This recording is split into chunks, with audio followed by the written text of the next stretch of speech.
नमस्कार। Something in between के 264वें episode में आप सभी का स्वागत है। इसे देश का दुर्भाग्य नहीं तो और क्या कहेंगे। ऐसे समय में जब हम देश की आजादी की 75वीं वर्षगांठ मना रहे हैं, तब देश की सबसे बड़ी अदालत में दुर्भाग्यपूर्ण चर्चा हो रही है।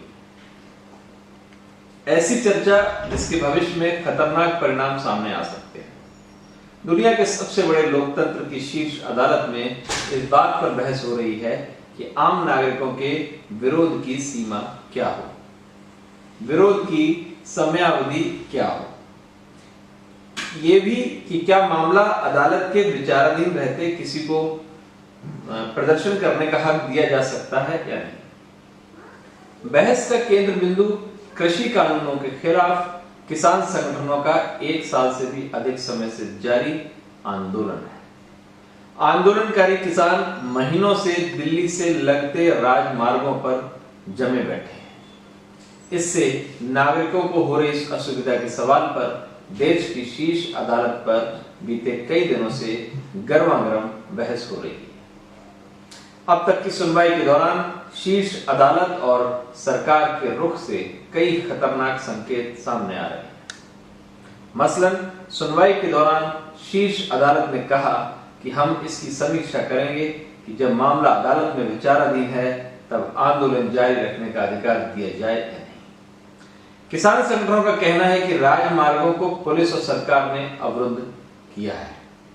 हम रामलीला मैदान या जंतर मंतर पर विरोध प्रदर्शन करना चाहते हैं, मगर सरकार हमें इसकी इजाजत नहीं दे रही है। इस पर सरकार की ओर से कहा गया कि अगर इन्हें रामलीला मैदान या जंतर मंतर पर प्रदर्शन की अनुमति दी गई तो आंदोलनकारी किसान उसी जगह पर घर बना लेंगे। मतलब सरकार महज संभावनाओं और आशंकाओं को हथियार बनाकर सामान्य लोगों के विरोध प्रदर्शन के संविधान सम्मत अधिकार को छीनना चाहती है। यह उस सरकार का कहना है जिसने जंतर मंतर पर प्रदर्शन को प्रतिबंधित कर दिया है। रामलीला मैदान सहित अन्य जगहों पर पुलिस प्रशासन विरोध जताने की अनुमति नहीं देती। सरकार ने प्रदर्शन की अनुमति देने की प्रक्रिया बेहद जटिल बना दी है। ज्यादा दिन नहीं हुए जब किसानों को इस स्थिति से दो चार होना पड़ा। किसान संसद के मॉनसून सत्र के दौरान जंतर मंतर पर विरोध प्रदर्शन करना चाहते थे। किसान संसद का आयोजन करना चाहते थे। पुलिस ने बमुश्किल 200 लोगों को जंतर मंतर पर जाने की इजाजत दी। इतना ही नहीं, यह तय किया गया कि विरोध प्रदर्शन 11 बजे से 5 बजे तक ही चलेगा। 5 बजते ही किसानों को उसी बस से रवाना कर दिया जाता है जिस बस से वे लोग जंतर मंतर पर पहुंचते थे। इससे पहले इसी सरकार ने किसानों को राजमार्ग के जरिए दिल्ली में प्रवेश से रोकने के लिए सिंधु बॉर्डर पर बैरिकेड के ऊपर कांटे लगाए, सड़कों की खुदाई कर कीलें गाड़ी। बहरहाल प्रदर्शन के अधिकारों पर जारी तीखी और संवेदनशील बहस के बीच शीर्ष अदालत ने किसान संगठनों को अपना पक्ष रखने के लिए दिसंबर के पहले सप्ताह तक का समय दिया है। इसका मतलब हुआ कि पक्ष रखने तक किसान पुरानी जगह पर विरोध जताते रहेंगे। उसके बाद क्या होगा ये किसी को नहीं पता। इस विषय पर फैसला आने से पहले शीर्ष अदालत की टिप्पणियां और सरकार का रुख हैरान करने वाले। विरोध प्रदर्शन की समय सीमा तय करने, मामले के अदालत में विचाराधीन रहते प्रदर्शनों पर रोक जैसे विषय की समीक्षा करने वाली शीर्ष अदालत अपने ही रुख को भूल गई लगती है। इसी शीर्ष अदालत में 5 जजों की संवैधानिक पीठ ने करीब 5 दशक पहले लोगों के विरोध के अधिकार को तवज्जो दी थी। इस संवैधानिक बेंच ने हिम्मत लाल केस मामले में अहम फैसला दिया था। पीठ का कहना था कि राज्य कानून के नाम पर हर सड़क या सार्वजनिक स्थल पर लोगों के जमा होने के अधिकार पर अंकुश नहीं लगा सकता। इस क्रम में सरकार कानून व्यवस्था के नाम पर महज आंशिक प्रतिबंध ही लगा सकती है। फैसले का सीधा संदेश है कि सरकारें आम जन के विरोध जताने के अधिकार पर रोक नहीं लगा सकती। इसके उलट आम जन को कहीं भी जमा होकर विरोध जताने के अधिकार का पालन कराने और इसके लिए जगह मुहैया कराने की जिम्मेदारी सरकार की है। फिर आंदोलन के प्रतिकूल टिप्पणियां करने वाले जजों से भी कुछ सवाल पूछे जाने जरूरी है। शीर्ष अदालत के ही मुताबिक अगर आंदोलन की समय सीमा तय होनी चाहिए तो किसी मामले पर फैसले की समय सीमा तय क्यों नहीं होनी चाहिए? क्या यह सच नहीं है कि किसान आंदोलन मामले के लंबा खिंचने का एक बड़ा कारण खुद देश की शीर्ष अदालत है? शीर्ष अदालत इस मामले में अपनी ही बनाई कमेटी की रिपोर्ट पर कुंडली मारे बैठी है। रिपोर्ट पेश होने के 6 महीने बाद भी शीर्ष अदालत ने अपनी ही कमेटी की रिपोर्ट पर एक भी सुनवाई नहीं की है, वह भी तब जब अब यह आंदोलन एक खतरनाक मोड़ पर खड़ा है। सवाल है कि फिर शीर्ष अदालत ने कमेटी बनाई ही क्यों? लाख टके का सवाल यह है कि इस मामले में शीर्ष अदालत को व्यवस्था देने से किसने रोका है?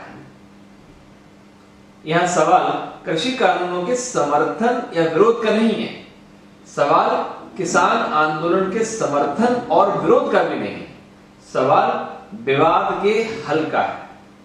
शीर्ष अदालत को पता है कि इस मामले के दोनों पक्ष सरकार और किसान संगठन अपने अपने रुख पर अड़े हैं।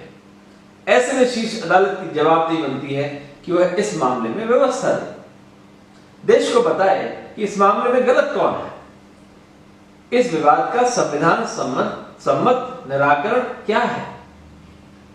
मुश्किल यह है कि शीर्ष अदालत होने देने या ना होने देने पर तो लगातार सुनवाई कर रही है, मगर समस्या की जड़ कृषि कानून पर सुनवाई नहीं कर रही है। शीर्ष अदालत ये तो कहती है कि मामला उसके विचाराधीन है, मगर यहां वह प्रदर्शन की समय अवधि की तरह फैसले की समय अवधि पर टिप्पणी करने से बचना चाहती है। इससे पहले क्या शीर्ष अदालत को देश में अभिव्यक्ति की स्वतंत्रता और विरोध जताने की स्वतंत्रता की स्थिति की समीक्षा नहीं करनी चाहिए? क्या उसे यह नहीं जानना चाहिए कि क्या देश के सामान्य नागरिक संविधान सम्मत विरोध के अधिकार को बिना किसी कठिनाई के हासिल कर पा रहे हैं या नहीं? क्या शीर्ष अदालत महज सरकार की आशंकाओं और अनुमानों की पैरोकारी कर सकती है? इस दलील से संतुष्ट हो सकती है कि अगर किसानों को जंतर मंतर या रामलीला मैदान आने दिया गया तो वे यहां घर बना लेंगे? क्या सरकार की आशंकाओं और अनुमानों को अकाट्य तथ्य माना जा सकता है? जाहिर तौर पर आजादी की 75वीं वर्षगांठ पर विरोध के अधिकार, मतभेद जताने के अधिकार, असहमति के अधिकार पर छिड़ी बहस गैर जरूरी है। सत्ता हमेशा असहमति और विरोध का सबसे बड़ी दुश्मन होती है। इसलिए संविधान के निर्माण के दौरान देश के विद्वानों ने न सिर्फ कार्यपालिका, विधायिका और न्यायपालिका के लिए लक्ष्मण रेखा खींची, बल्कि इनके बीच एक मजबूत संतुलन तैयार किया। संविधान किसी को हद से बाहर जाने की इजाजत नहीं देता। संविधान सबसे ऊपर है। इसकी रक्षा का दायित्व तीनों ही अंगों का है। तीनों ही अंगों की न सिर्फ अपनी अपनी सीमा है, बल्कि संविधान की रक्षा और संतुलन बनाए रखने के लिए व्यापक अधिकार भी है। मगर ध्यान रहे कि तीनों ही अंगों की सीमा और अधिकार संविधान से ऊपर नहीं है। इसलिए आजादी की 75वीं वर्षगांठ पर तीनों अंगों को असहमति, विरोध, मतांतर की भावनाओं को मजबूत बनाने की दिशा में आगे बढ़ना चाहिए। इसके उलट अगर सत्ता के हित में इसकी सीमा और समयावधि तय की गई, दुनिया के सबसे बड़े लोकतंत्र को बनाना लोकतंत्र बनने में देर नहीं लगेगी। नमस्कार।